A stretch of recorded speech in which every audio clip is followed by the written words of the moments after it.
Hello and welcome to Fulton Street Beats. Fesley's looking a little bit different, wouldn't you say?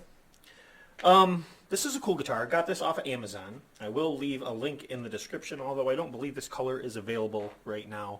They come and go, but they do have other colors available. But it's not going to come just like this. How these guitars come is well, they come as a really cool guitar that sounds pretty good out of the box. And has some features that you wouldn't expect, like a really astonishing flamed maple neck. Let me get you in here if you can see that here. Let me get you in. It's got nice flaming on the neck, nice flaming on the back of the headstock. Super thin, super fast. It's a great neck. Best thing about this guitar is the neck, actually. Number two, it's got this cool matte finish. And I do like the matte finish on these guitars. You can touch them all day long. They don't leave fingerprints. And they play really well out of the box. Now, I've done a lot of upgrades to this guitar. The most recent one is why you're here. This Floyd Rose Style Bridge install on this guitar. Now, this was not straightforward by a long shot. This is the hardest install for a bridge that I have done to date. This guitar fought me the whole way, and luckily I exercised what little patience I had left and got it completed. Now, I ran into a lot of issues, and I just kind of want to make you aware of it in case, well, you decide to do a project like this, and some guitars are easier than others. Now, if you watch a little while back, I did a install of a tremolo style bridge, a Wilkinson, but a Floyd Rose style in a Beretta Special. A Kramer Beretta Special. And very straightforward, I did recess the bridge into the body. And I got a lot of negative feedback because I did that. Well, the reason I did that, and we'll make this clear in this video again, was because, well, if you flush mount your bridge on a Beretta Special, it changes the action considerably. It makes it unplayable. It's too high.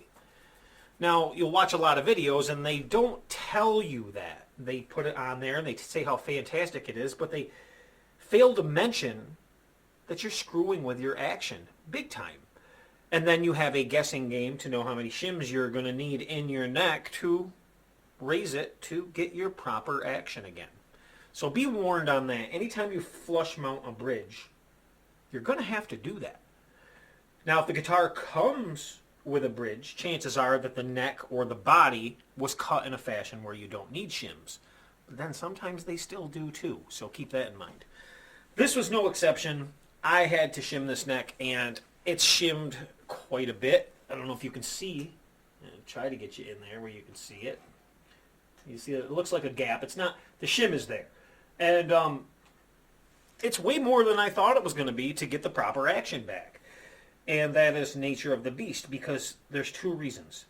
One, when you flush mount your bridge on a bridge that is intended to be sunk into the body. Yes, Floyd Roses are intended to be sunk into the body. They're intended to sit there and free flow. Now, I know you guys with the EVHs, they're all flush mounts and what have you. But that's not their original intention. Remember, Eddie Van Halen did all this stuff to the guitar originally and set things up a bit different. And they worked, and they were cool. He had a lot of innovative things that he did, and that's awesome. However, it's not as simple as people claim it to be. At least not simple and have it playable, or at least fun to play afterwards. As you find out after a little while playing guitar, a high action sucks. So, anyhow, we got this bridge mounted. It's a flush mount, but you still have to raise it a little bit. Why?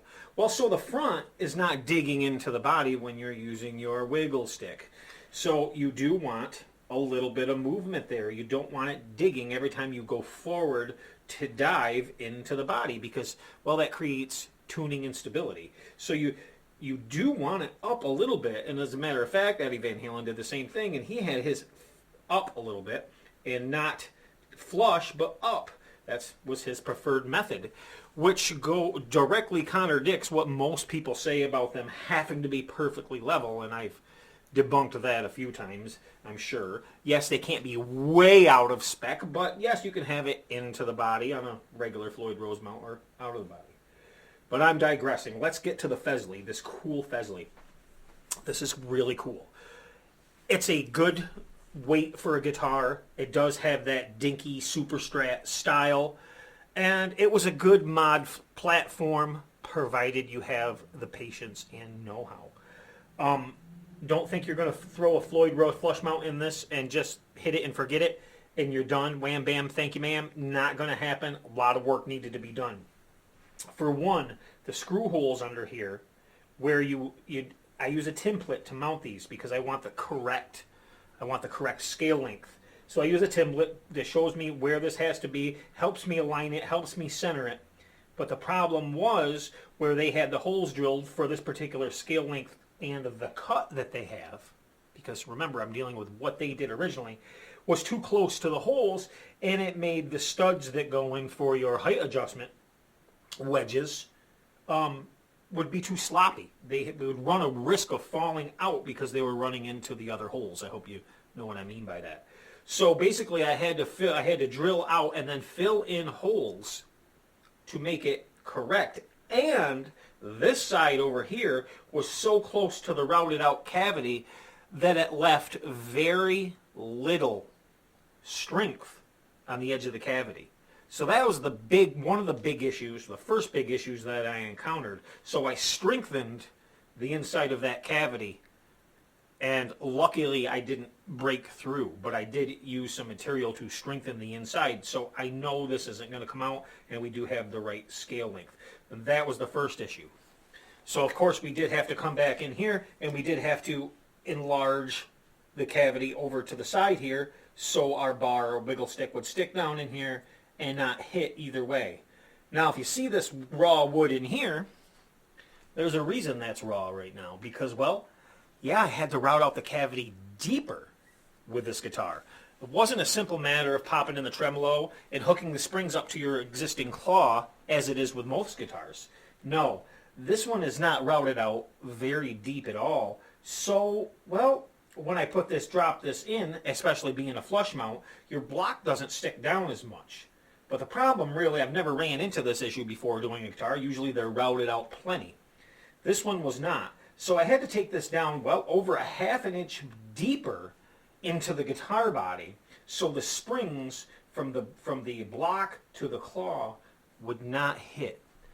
And even if we could get them to hook up, it would pop the springs right out of the block. It was a horrible situation, and I cussed, and I bitched, and I pissed, and I moaned the whole time. But that's not all. I had to fill in these holes up here where the claw set originally and drill new holes for the claw and put the claw in at a different angle to keep the spring tension correct where these springs wouldn't pop out. So it turned out to be a major modification, not a quick modification. Not a simple drilling 2 holes, getting the distance correct, and popping in the bridge. No, no, no. It was a complete route out again. It was drilling and filling, and the result is fantastic, and it was shimming the neck. Yep, like I said, we had to shim that neck. Now, the neck angle is the exact same, because remember, we're dealing with apples for apples there. So a flush mount bridge, the bridge that was on it, dealing with the neck that was just down farther versus this one, it's apples for apples. We shouldn't have to change the neck angle at all. But we do have the neck perfectly straight. We do have an incredibly low action now, and it works phenomenally. And I almost took the end of my finger off, and you probably can't see it, but I caught that with a razor blade doing some work on the guitar. So that's why I'm not demoing the guitar today. I can't put the pressure on the pinky. It's healing up. It's actually got super glue on it. Split the nail right down the center. And it happens. Now, this guitar is a fantastic guitar. I did do a lot of upgrades to this. We upgraded the pickups. This does have Geiger locking tuners, vintage style locking tuners. You can see those. Vintage style locking tuners. Really, really nice. Very classy look. Does have a string roller trees on here. And they help with tuning stability a lot. And you notice I don't have a locking nut on this. Now, I've played this quite a while today using the old 3-finger method, keeping the pinky out. Sounds horrible, but I've done it. I've used the whammy bar quite a bit, just using these locking tuners and the tree rollers and this Wilkinson Floyd Rose Style Bridge. It stayed in tune very, very well. So it seems that the nut is not grabbing. Everything is working as it should, and the tuners are holding fantastic for now. Now, will I put a locking nut on this? I don't know. Maybe in the future if I start losing tuning stability. But right now, as it is, no. It seems to be fine. But you're not going to be able to do this type of setup with the factory tuners that come on this guitar. They're simply not going to hold the pressure that you will be putting on this. So that's where we're at with that. Now this bridge, if you guys aren't familiar with this, I have a couple videos out about this. This is a Wilkinson M series Floyd Rose Style Bridge, and it's fantastic. It is amazing, and you can tell the quality. Hopefully you can see the quality of this bridge. This is not like most bridges. Now, I've had a few of these. I got one that's a giveaway right now. If you haven't seen that video, there'll be a link in the description. I have a giveaway to one of these bridges that's going to be coming up here in a little over a week and a half. And so somebody's going to be winning one of these things. This is amazing. A lot of people say, what's the quality of this? How does it compare? Well, does it compare to a Floyd Rose 1000? Well, yes, in a lot of ways. And no, in a lot of ways. It doesn't have the same shape as a Floyd Rose 1000, that edge shape that you have. It doesn't have that angle, and that angle is for a reason on those, but it does have a very stout build quality. So out of the five of these that I've had, counting the giveaway one, they've all been very good with the exception of one. Yes, I did get a bad one, so keep that in mind. Yes, you might get a bad one. I got a bad one out of 5. And what do I mean by bad? I mean, I think it was used, honestly. These tuners, these fine tuners right here, these are gnarled on the ends, so they can't back out, so you can't lose them. So if you try to force these out, you're going to strip threads. And that was the problem with the ones that I had. The threads were stripped like somebody tried to back them out, and that's what happened.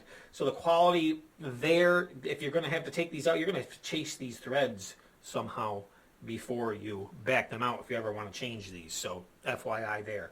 Other than that, the build quality is amazing. Really high quality steel. The saddles are amazing. Everything locks down super nice. It holds tune very well. The blocks are really nice. And on the gem guitar back here, I actually upgraded all the screws and components of this already amazing bridge. I'll leave a link to this bridge in the description. These were right around $60. I think now they're right up around $80. Well worth the money, provided you get a good one. Well worth the money. They look great. The plating is fantastic. They feel quality. And the best part about these is, now watch this. So, you see our wiggle stick height right there, right? I got it set where I like it. Now, I'm going to unscrew this. Now, this is the funny part. So, oh, great, it's a screw-in. No, but it is, but it isn't. So, let me watch. There we go. It's a pop-in style. So, you can pop this in just like this, and you can sit it right there, and you still have a decent height, and everything works fine. Okay?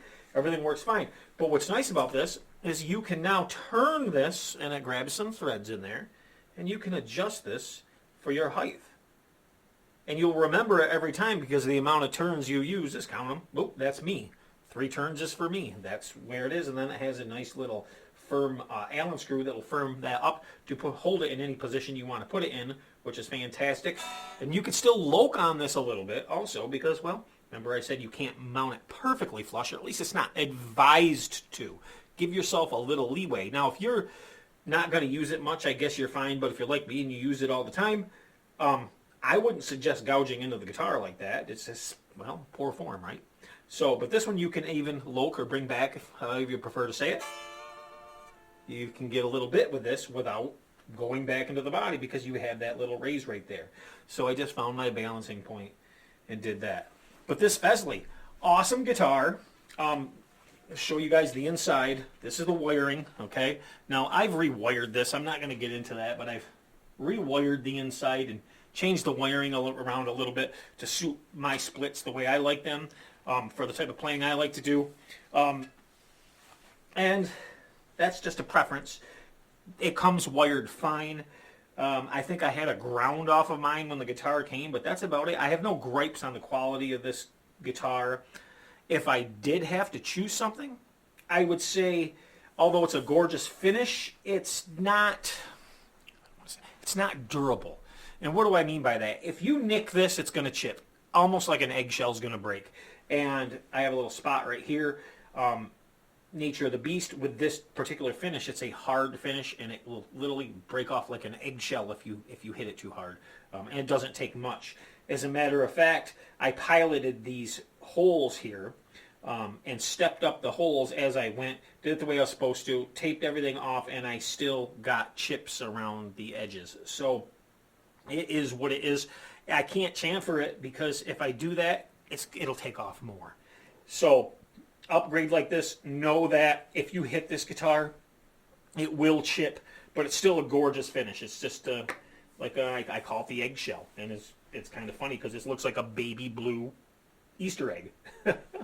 So that's what it is. Now, another thing that I noticed about this guitar, before I forget, is when you get in here, you're going to notice parts. Looks like parts of this wood are wood, and then other parts are some weird form of composite, and I can't describe it. It's almost like there is voids or little gaps where something was filled in and air was inside. So I noticed that when I was doing the routing. Right now I'm into entire wood, but I went through a layer that was not wood, which was very, very weird. So I'm not sure what this guitar is entirely made of. To look at the appearance of certain parts, you swear it's wood, but then you get into certain areas, like on this one right here, and you can literally see the voids, almost like it's MDF. I don't know. Could be, might not be. Maybe there's ply in there. I'm not sure. Maybe it's some type of epoxy that they used in certain spots. I am not sure. But it is a quality guitar, and it does sound good right from Amazon. And like I said, the neck is the best part about this. The frets are simply perfect, and the fretboard is amazing. I love this neck. As a matter of fact, that's why I keep this guitar around. I was going to get rid of it, but that's why I upgraded it, because I don't want to, because the playability is awesome, and this neck is just so fantastic to play. So I hope you enjoy this little why I did this and how I flush mounted this bridge. I would show you the video of me doing it, because I know a lot of you guys like to watch me do that stuff. I started recording it, and when I started getting into it, it became too complicated, and the words were really not appropriate for YouTube that I was using. It was not an easy job on this guitar like it was for the Beretta Special. And keep in mind, the Beretta Special I had to route out and drop into the bridge, but this guitar was just much more difficult, more obstacles to overcome, and more tolerances that I had to be more specific about with this guitar, or I ran the risk of things not working right. But now it works great, and as you can see, even inside, and I haven't finished this inside yet, but even inside this guitar, even inside this cavity, it looks pretty good, right? Wouldn't you say that that looks pretty decent? I did the best I could to make it look factory. I've experimented with springs, and these are the springs I ended up going with, and I'm just running the two. Seems to work the best with the action that I have set, so there you go. All right, guys, if you like these videos, make sure you hit like, share, and subscribe. Make sure you check out that giveaway for one of these bridges. All you got to do to enter that is simply go to that video, hit like, share, subscribe. Make sure you leave a comment down below on that video, and you're automatically entered. It's only good for United States. I apologize. It's just the way I have to do it with my YouTube rules. So thank you so much, and I'll be talking to you soon.